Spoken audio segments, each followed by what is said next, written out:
All right, here is our circles review.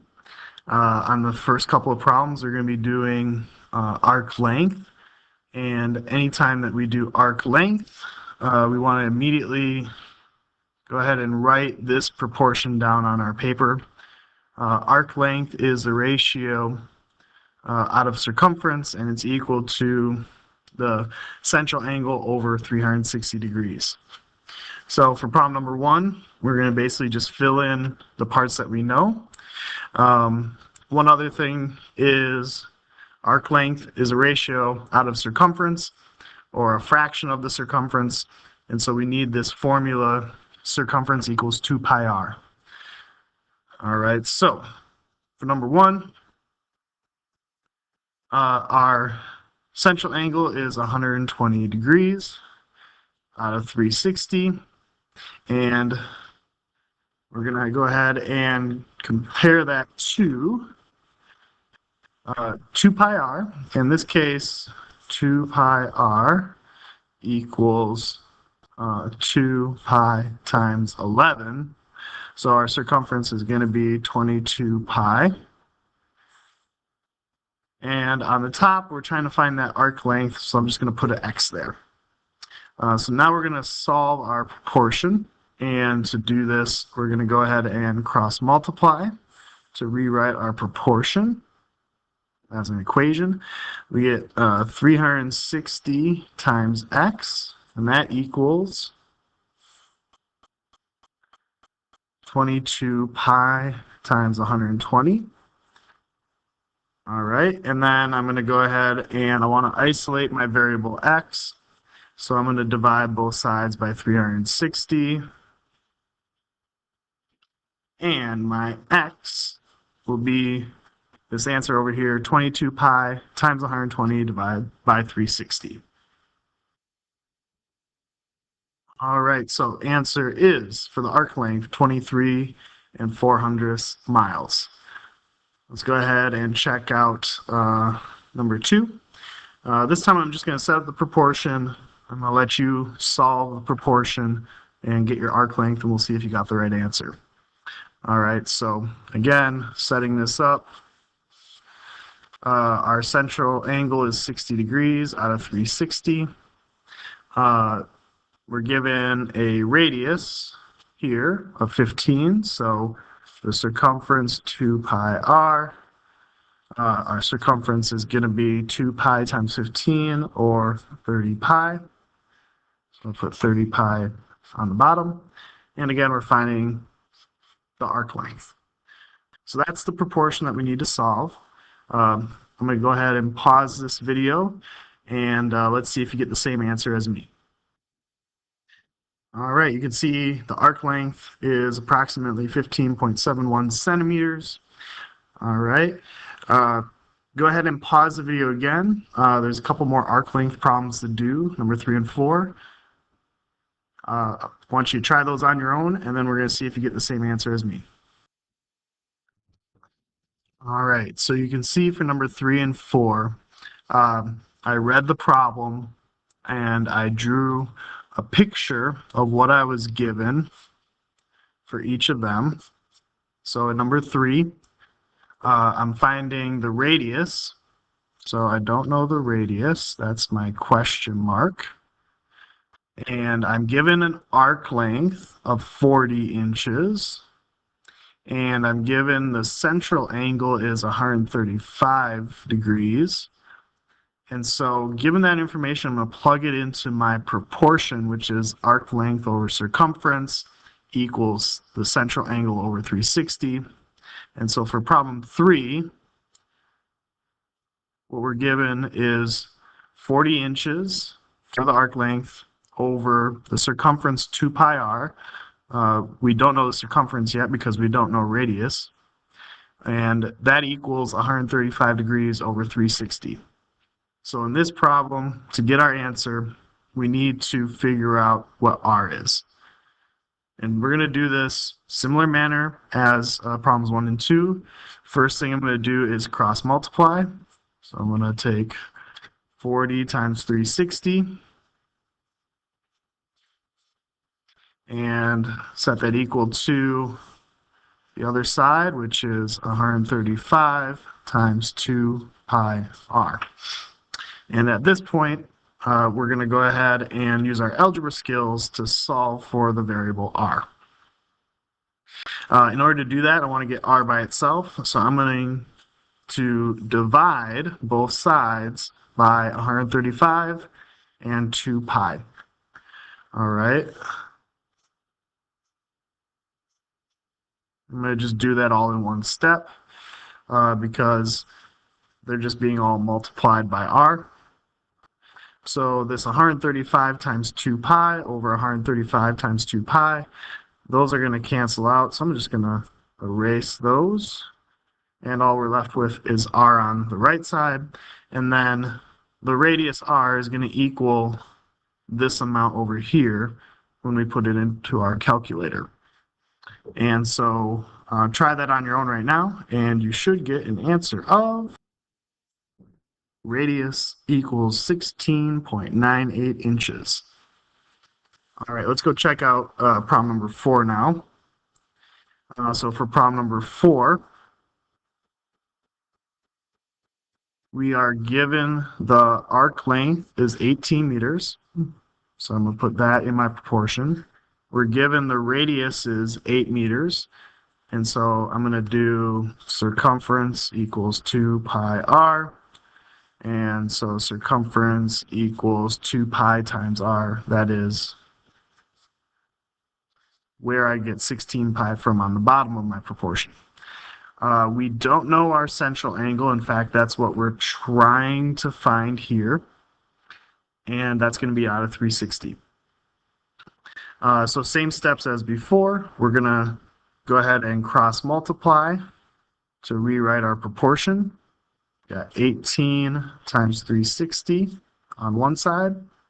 And on the other side, we got 16 pi times x. And for this one, we want to isolate our variable x right here. And so we're going to divide whatever is in front of x on both sides. And so here, 16 pi over 16 pi, they're going to cancel each other out because they make one whole. So we have x equals, this is our central angle, whatever this value equals in our calculator. So go ahead and plug that in and see if you get the same answer as me. And the answer is 128.92 degrees. That's our central angle that we were missing. All right, let's continue on and let's go to the next page. And here I've just made some important notes. One of the things that we have to remember is when we have an inscribed angle, it takes 2 inscribed angles. You got to double it in order to equal the central angle or the arc angle. And again, we'll look at that first example here just to show this point. Here I have an inscribed angle. I know it's an inscribed angle because it's made by chords on both sides. Again, a chord connects 2 points on a circle. Doesn't connect to the center. It connects to the edge of the circle.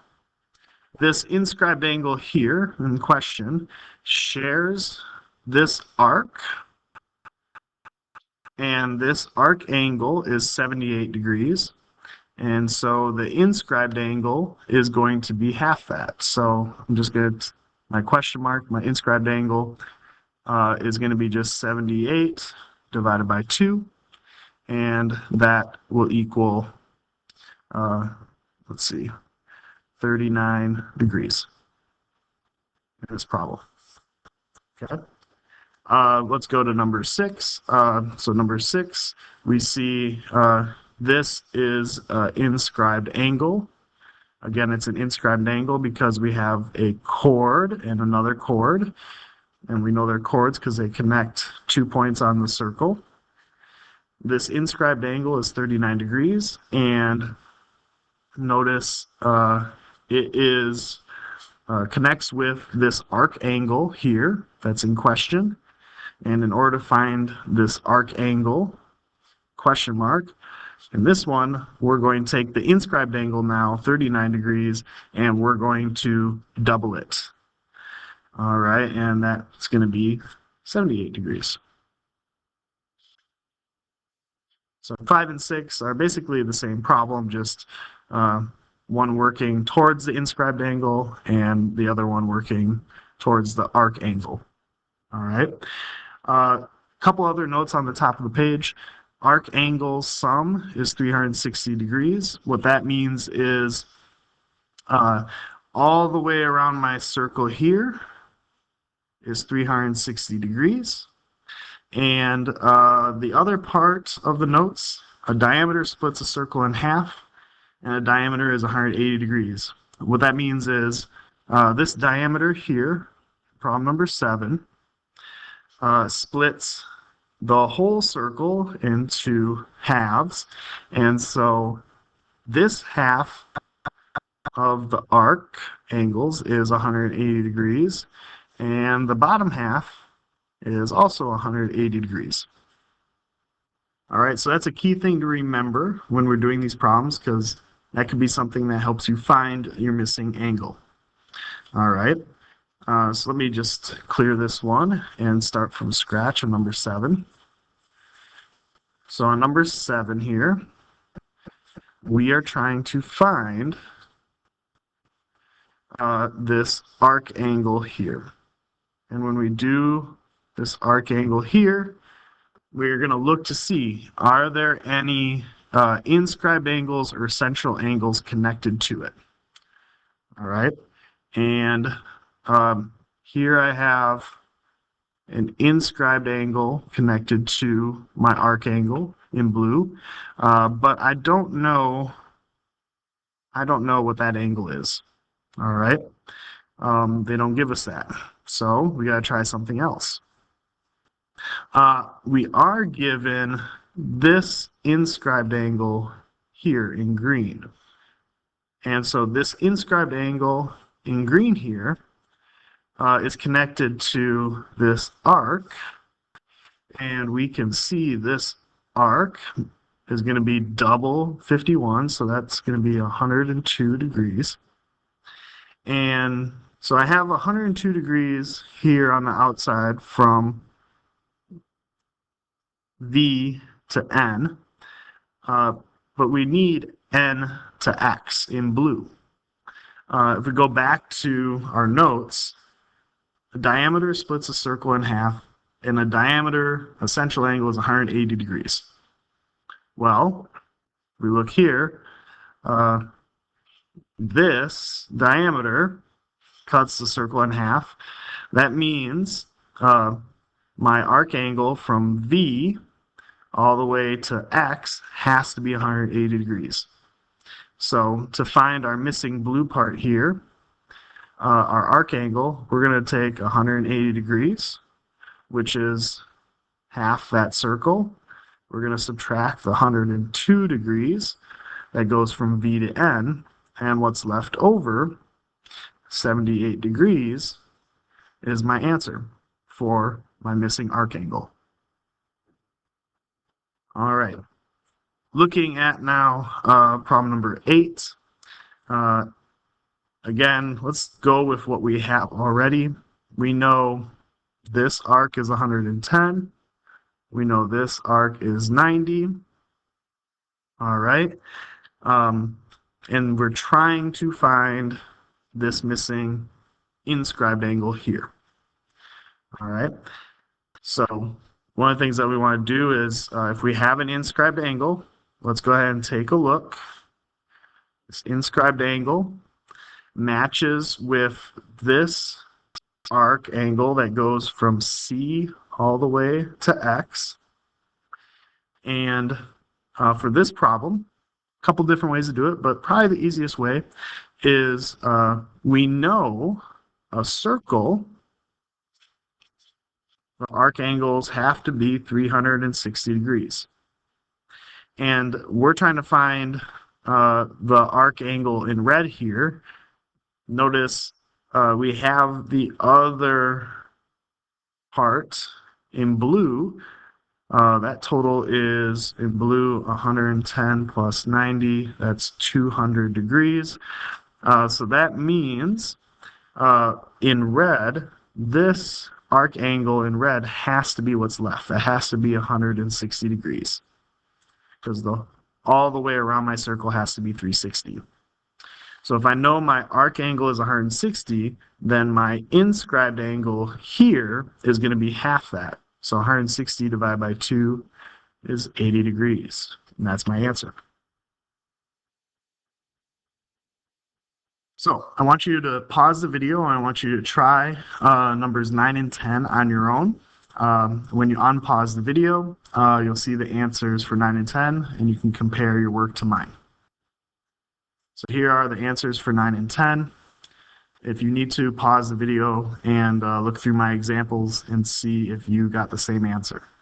I'm going to keep moving on to our graphing problems. So here we go. So we have equation of a circle. And the equation of a circle is x minus h squared plus y minus k squared equals r squared.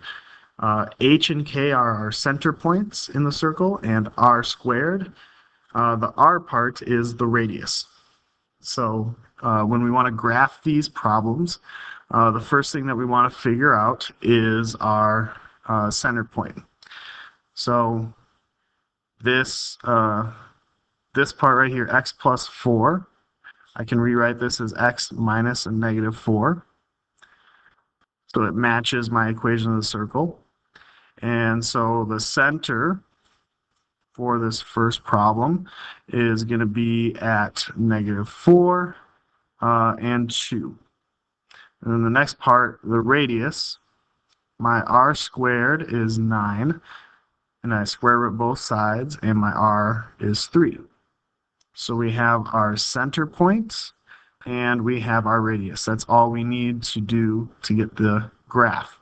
So I find negative 4, 2. That's my center point. And then I'm going to use my radius 3 to go up 3, to the right 3, down 3, and to the left 3.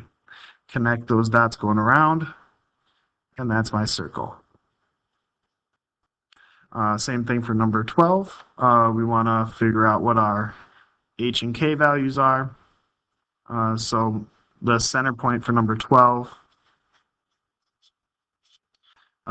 we have 3 and 3, and my r squared is 16, so radius, if I square root both sides, becomes 4.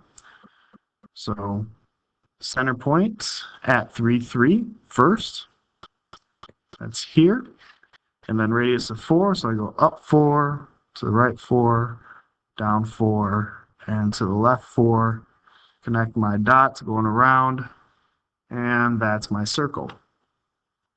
Okay, what I want you to do is pause this video, try the next two on your own, 13 and 14, and when you unpause your video, you'll see the answers. All right, so here are the answers for 13 and 14. Go ahead and check to see if you got the same circle on your graph. And we're going to keep going now, so pause it if you need to. And we're almost done with the review. So last part, 15 and 16, we're again using the equation of the circle. This time, we're not graphing it. We're going to just write the equation. And so we have to remember that h and k are the center point, and r is the radius. So I'm going to rewrite my equation of the circle here. This is x minus h squared plus y minus k, in parentheses squared, equals r squared. They give us the center point. That's my h and my k value. So I'm going to plug those in. This is x minus a negative 12 squared plus y minus a negative 4 squared equals, and then 4 is my radius. So I'm going to put that, and then I have to square that. We want to go one step further now, and we want to simplify where we can. When we have two negatives, that makes a plus. Additive inverse. Again, y plus 4. And then 4 squared. 4 times 4 is 16. And that would be my equation of the circle. Let's do another one. I got my h and my k. Again, start with your equation of the circle, x minus h squared plus y minus k squared equals r squared. And plug in your h and k values. So that's x minus a negative 6 plus y minus 15. And then my radius is 2. And then go through and double check, is there anything we can simplify? We got two negatives next to each other, so that's x plus 6 squared plus y minus 15 squared in parentheses, and then 2 squared, 2 times 2 is 4. And that's my equation of the circle. All right, go ahead and try number 17 on your own. This one's a little bit more difficult. If you can figure this out, then you know your equation of the circle pretty well. So pause the video and you'll see the answer in just a sec. All right, number 17. So in blue is my equation of the circle. If you're wondering how I got it, they gave us the center of the circle, negative 10, 6, as our h and k values.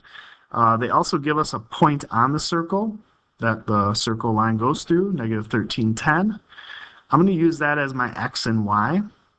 You'll notice we don't have a radius, but if we plug in our h and our k and our x and our y values, you'll see that what we're left with is an equation that we can solve for r, or r squared, our radius.